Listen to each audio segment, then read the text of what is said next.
बिस्मिल्लाहिर्रहमानिर्रहीम। अस्सलाम वालेकुम नाज़रीन, सौजरो न्यूज़ में भली कार मीरपुर माथेलो मां सौजरो न्यूज़ रिपोर्टर कादी अयाज़ कलवर मौजब पाकिस्तान पीपल्स पार्टी पारां खानपुर और खानगढ़ में दांधलिन खिलाफ सरदार मोहम्मद बख्श महर, बंगुल खान महर, मीर खान महर, दादन खान महर और मोहम्मद हाशिम महर की अगवानी में हज़ारनि माण्हुनि जो DRO ऑफिस अॻियां धरणो हयो वियो।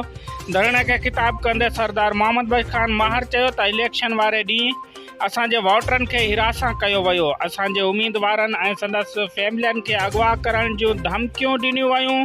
हुन वधीक चयो त GDA अॻुवाण अलीगढ़ महर खानपुर खानगढ़ समेत मुख़्तलिफ़ पोलगनि ते वञी प्रिज़ाइडिंग ऑफिसरनि खे धमकायो ऐं बोगस वोटनि सां बैलेट बॉक्स भरिया।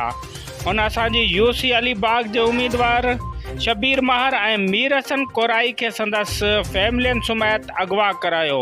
हर पोलिंग के दांधलिन जा वीडियो और तस्वीर की सूरत में सबूत मौजूद आहिनि। उन सरदार अलीगढ़ जे मामे अली ॾिनो महर जा सबूत मीडिया के ॾेखार। हुन वधीक चयो त असां सभु सबूत इलेक्शन कमीशन के जमा कराईंदासीं, पोइ जेको फ़ैसिलो ईंदो उहो क़बूल कंदासीं। एक सहाफ़ी पारां सुवाल कयो वियो त छा अलीगढ़ महर तव्हां सां मुलाक़ात कई हुई?